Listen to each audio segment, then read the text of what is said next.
আমি ব্যথায় কাঁপতে কাঁপতে বললাম, বাবা তাড়াতাড়ি করো, অনেক চলছে। কিন্তু বাবা শান্তভাবে বললেন, মা আর 1 মিনিট। সেই 1 মিনিট বলতে বলতেই অনেক সময় কেটে গেল, তবুও শেষ হচ্ছিল না। আমি ভেবেছিলাম হয়তো আর একটু সহ্য করলেই সব শেষ হয়ে যাবে, কিন্তু মিনিটগুলো যেন ঘন্টার মতো দীর্ঘ লাগছিল। বন্ধুরা, আমি এখন শুরু থেকে পুরো সত্য ঘটনা তোমাদের সঙ্গে শেয়ার করব। ভিডিওটি শেষ পর্যন্ত দেখো, তাহলে পুরো কাহিনীটা কেমনভাবে এগিয়েছে সবটাই জানতে পারবে। বন্ধুরা, আমার নাম মেঘলা, আমার বাবার নাম শিমুল দাস। বাবা একটি ছোট কোম্পানিতে জব করে। আমার মা মারা গেছে প্রায় 1 বছর আগে। আমি এবং বাবা আমরা দুজন একসঙ্গেই থাকি। আমার বয়স 19 বছর। আমি কলেজে পড়াশোনা করি। আমার মা মারা যাওয়ার পর সংসারের সব দায়িত্ব আমি নিয়েছি। বাসার সব কাজ আমি নিজে করি। মা চলে যাওয়ার পর থেকে সংসারটা পুরোপুরি আমাদের দুইজনের কাঁধে। আমি পড়াশোনা আর ঘরের কাজ মিলিয়ে ব্যস্ত থাকি। বাবার সঙ্গে আমার ভালোভাবে তেমন দেখা হয় না। সকালে একবার দেখা হয় এবং রাতে আসার পর দেখা হয়। সকালের নাস্তা আমরা দুজন একসঙ্গে করি এবং রাতেও। বাবা আলাদা একটি ঘরে ঘুমায় এবং আমি আমার ঘরে ঘুমাই। যদিও আমরা বাবা মেয়ে, কিন্তু আমাদের দূরত্বটা একটু দূরে। রাতে আমরা কখনোই একসাথে ঘুমাই না। এর কারণ হলো আমার পাড়া প্রতিবেশী সহ আমার নিজের মাসি আমাকে বলেছে যে রাতে কোনোভাবেই আমার বাবার সঙ্গে না ঘুমাতে। আমি নিজেও জানি না কেন তারা এই কথা আমাকে বলল। তিনি তো আমার নিজের বাবা, তার সঙ্গে রাতে ঘুমালে কি এমন হবে? আমার বাসার পাশেই আমার মাসির বাসা। মাসির সঙ্গে দেখা হলেই মাঝে মাঝে আমাকে বলে, মেঘলা, আজকে রাতে তুই কোথায় ঘুমিয়েছিস? তখন আমি বললাম, কেন, আমার ঘরে। প্রতি রাতেই তো আমি আমার ঘরে ঘুমাই। তারপর মাসি আমাকে অনেক আদর যত্ন করল। অনেক দিন পর তার বাসাতে গিয়েছিলাম, তাই মাসি আমাকে অনেক খাবার খেতে দিল। আমি মন ভরে সেগুলো খাবার খেলাম এবং আমার মায়ের কথা মনে পড়ল। তারপর মাসির বাসা থেকে এসে বাড়িতে যেগুলো কাজ রয়েছিল সেগুলো কাজ করলাম। সন্ধ্যা পেরিয়ে রাত হয়ে গেল। তারপর বাবা অফিস থেকে আসলো। আমি খাবার টেবিলে রেডি করলাম। তারপর আমি আর বাবা সেই খাবারগুলো খেয়ে দুজনে দুজনের ঘরে ঘুমাতে গেলাম। কিন্তু ঘুমানোর পর এমন একটি কাণ্ড ঘটল যেটা আমি কখনো কল্পনাও করতে পারিনি। রাত গভীর হয়ে গিয়েছিল। হঠাৎ মনে হলো কেউ ঘরের দরজার কাছে আসছে। আমি দৃষ্টি গাম্ভীর্য নিয়ে দেখলাম, কিন্তু মনে হচ্ছিল এটা কি সত্যি আমার বাবা নাকি অন্য কেউ। আমার হৃদয়ে দ্রুত ধাক ধাক করছে, ভয় আর অজানা কৌতূহল মিশ্রিত। কেঁপে ওঠা হাত দিয়ে আমি ধীরে ধীরে দরজার দিকে তাকালাম। আমি দরজার কানের কাছে গিয়ে খুব নরমভাবে শুনতে চেষ্টা করলাম। বাইরে কারো পদচ্ছেপের শব্দ এসেছে, কিন্তু সেই পরিচিত আওয়াজ বাবার কিনা বুঝতে পারছিলাম না। হৃদয় যেন থমকে গেছে। ভয় আর কৌতূহল একসাথে মাথা চেপে ধরেছে। আমি চুপচাপ নিজের ঘরে লুকিয়ে থেকে দেখছিলাম, মনে কল্পনা ভরা প্রশ্ন ঘুরছে। এটা কি সত্যি বাবা? দরজা ধীরে ধীরে খোলা হলো। অন্ধকারের মধ্যে আমি একজনকে দাঁড়িয়ে দেখলাম। বাবার মতনই হাঁটছেন, কিন্তু মুখ ও ভঙ্গি স্পষ্ট নয়। হৃদয়টা দ্রুত ধাক ধাক করছে। ভয় আর কৌতূহল একসাথে জেঁকে বসেছে। আমি নিজেকে শান্ত রাখার চেষ্টা করছিলাম, তবে ভাবছিলাম, এটা কি সত্যি আমার বাবা নাকি অন্য কেউ? আমি ভয়ে জমে গিয়েছিলাম। অন্ধকারে দাঁড়ানো মানুষটা একেবারে বাবার মতো দেখাচ্ছিল, কিন্তু তার চোখে ছিল অদ্ভুত শূন্যতা। ধীরে ধীরে সে এগিয়ে এলো আমার দিকে। আমার কানে তখনও বাজছিল মাসির সেই সতর্কবাণী, রাতে বাবার সঙ্গে ঘুমাতে যাস না। হঠাৎ মনে হলো, এ কি সত্যি আমার বাবা নাকি অন্য কেউ তার ছদ্মবেশে? আমার বুক ধড়ফড় করতে লাগল। আমি চোখ কচলাতে কচলাতে তাকালাম। হ্যাঁ, মুখটা বাবার মতোই, কিন্তু কেন যেন তার দৃষ্টিতে ছিল অচেনা শূন্যতা, যেন সে আমার দিকে তাকাচ্ছে অথচ চিনতে পারছে না। আমি গলার স্বর শুকিয়ে গিয়ে ফিসফিস করে বললাম, বাবা, তুমি তো? কিন্তু কোনো উত্তর এলো না, শুধু ঠান্ডা বাতাস বইতে লাগলো ঘরের ভেতর। আমি কিছুক্ষণ তাকিয়ে রইলাম। অন্ধকারের ভেতর দাঁড়িয়ে থাকা মানুষটার ভঙ্গি, হাঁটা আর কাঁধের ভাঁজ সবই আমার বাবার মতোই মনে হচ্ছিল যেন বাবাই আমার ঘরে এসে দাঁড়িয়ে আছেন। আমার হৃদয় তখনও দ্রুত ধকধক করছিল, কিন্তু আমি শান্ত থাকার চেষ্টা করলাম। সে ধীরে ধীরে ঘরের এক কোণে এসে দাঁড়ালো না, বরং দরজার দিকে ফিরে গেল। আমি নিজের ঘরে ফিরে এলাম, দরজাটা ভেতর থেকে বন্ধ করে নিলাম এবং ধীরে ধীরে বিছানায় শুয়ে পড়লাম। ঘুম আসে কিছুটা ক্লান্তি ও বিশ্রামের কারণে। পরের দিন সকালে সূর্যের আলো জানলার ফাঁক দিয়ে পড়ছিল। ধীরে ধীরে চোখ মেলে চারপাশটা দেখলাম, সব আগের মতোই স্বাভাবিক। সকালবেলা প্রতিদিনের মতো আমরা নাস্তার জন্য টেবিলে বসলাম। বাবা এবং আমি একসঙ্গে সকালের নাস্তা করলাম। বাবা হেসে বললেন, কেমন রাত হলো? আর আমি হালকা হাসি দিয়ে জবাব দিলাম। মনে হচ্ছিল বাবার কোনো অস্বাভাবিকতার ছাপ নেই, সব কিছু ঠিক যেমন আগের দিনগুলোতে হতো। নাস্তা শেষ হতেই বাবা অফিসের জন্য প্রস্তুতি নিতে শুরু করলেন। তিনি আমার সঙ্গে কথা বললেন স্বাভাবিকভাবেই, যেন গতরাতের ঘটনা তিনি জানেন না। কিন্তু আমার মন তখন অন্যদিকে ঘুরপাক খাচ্ছিল। ভাবছিলাম, ওটা কি সত্যি আমার বাবা ছিল নাকি অন্য কেউ? কেন যেন রাতের দৃশ্য বারবার মনে আসছে। তবে যত ভাবলেও এখন সেই প্রশ্ন নিয়ে সময় নষ্ট করার কোনো মানে নেই। আমি ধীরে ধীরে নিজের কাজ শুরু করলাম। বাড়িতে অনেক কাজ অপেক্ষা করছে, ঘরের পরিষ্কার পরিচ্ছন্নতা, কাপড়ের কাজ, রান্নার কিছু বাকি কাজ। কাজগুলোর মধ্যে মনোযোগ দিয়ে এগোতে চেষ্টা করলাম। তারপর কলেজের প্রস্তুতি নিলাম।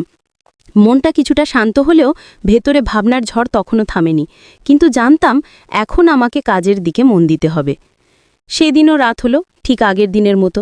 আমরা বাবার সঙ্গে একসঙ্গে রাতে ডিনার করলাম।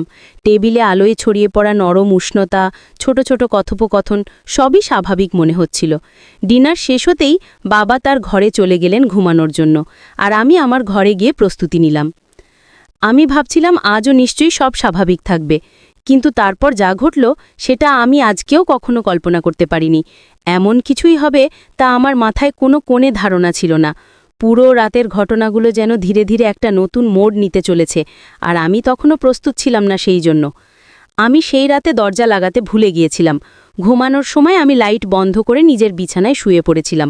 তখন শীতের জন্য আমার ওপর একটি কম্বলও ছিল। গভীর ঘুমে থাকা অবস্থায় হঠাৎ চোখ খুলে দেখি কম্বলটি আমার শরীর থেকে সরিয়ে বিছানার একপাশে ভাঁজ হয়ে পড়ে আছে। প্রথমে একটু অবাক হলাম।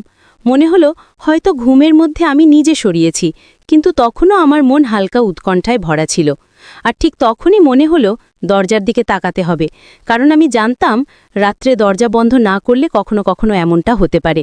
আমি দেখলাম দরজাও আগের মতো বন্ধ, কোনো অচেনা কণ্ঠ বা পদক্ষেপ নেই। চারপাশে সবই স্বাভাবিক, শুধু কম্বলটি একপাশে ভাঁজ হয়ে থাকা এবং নিজের সামান্য আতঙ্ক আমাকে কিছুটা ভীত করছিল। আমি ধীরে ধীরে কম্বলটি নিজের ওপর টেনে নিলাম এবং আবার গভীর ঘুমে চলে গেলাম। রাতের এই ছোটখাটো ঘটনা মনে থেকে গেল, যা আমাকে কিছুক্ষণ কৌতূহল এবং হালকা উৎকণ্ঠায় রেখেছিল। এই ঘটনার পর আমি নিজেকে কিছুটা অচেনা অবস্থায় পেলাম। এই ধরনের বিষয় আমার সঙ্গে আগে কখনো ঘটেনি। মনটা যেন অদ্ভুত চিন্তা ও প্রশ্নে ভরে উঠল। আমার মাসির কথা বারবার মনে পড়ছিল। সে কেন আমাকে এমনভাবে বাবার কথা বলেছিল? মনে হলো এই ঘটনাগুলো এবং মাসির কথার মধ্যে হয়তো কোনো সম্পর্ক আছে। আমি ঠিক করলাম এ বিষয়টি এভাবে না ভেবে সত্যি সত্যিই খুঁজে দেখা দরকার।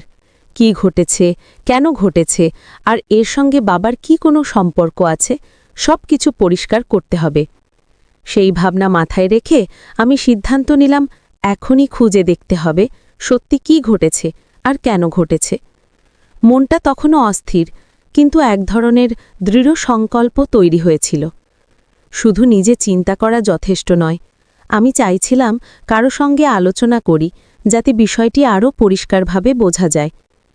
আমি ভাবছিলাম হয়তো মাসির কথার সঙ্গে এই ঘটনা সম্পর্কিত। কেন তিনি আমাকে আগেই সতর্ক করেছিলেন?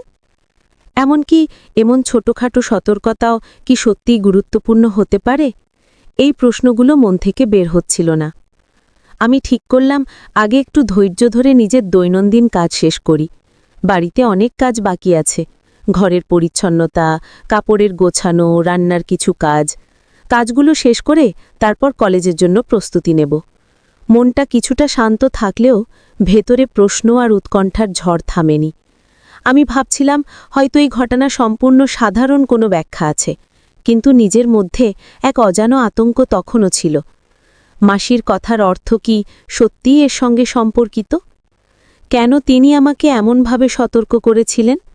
মনে মনে আমি নিজের জন্য এক সিদ্ধান্ত নিলাম।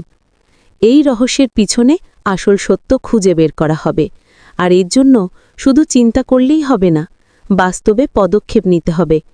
এখন আমার কাজ হলো প্রথমে প্রতিদিনের দায়িত্ব ও কাজগুলো সম্পন্ন করা, তারপর ধীরে ধীরে এই সব প্রশ্নের উত্তর খুঁজে বের করা।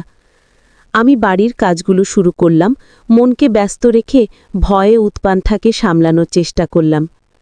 দিনের আলো পড়ার সাথে সাথে কলেজের প্রস্তুতি নিলাম। যদিও ভিতরে ভাবনার ঢেউ তখনও থামেনি, কিন্তু আমি জানতাম প্রথমে কাজ শেষ, তারপর রহস্যের উত্তর খোঁজা হবে।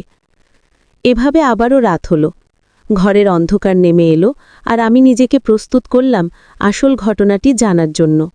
মনে মনে বলছিলাম, আজকে আমি অবশ্যই জানতে চাই আমার সঙ্গে কি ঘটছে। ওটা কি সত্যিই আমার বাবা, নাকি অন্য কেউ বাবার ছদ্মবেশে এসেছে? রাতের অন্ধকারে আমার এই মনোবল, আমার এই সংকল্প আমাকে এগিয়ে নিয়ে যাবে, কারণ আমাকে সবকিছু নিজের চোখে দেখতে হবে, সব রহস্যের জবাব পেতে হবে। রাত যত গভীর হচ্ছিল, আমার মন আরও অস্থির হয়ে উঠছিল।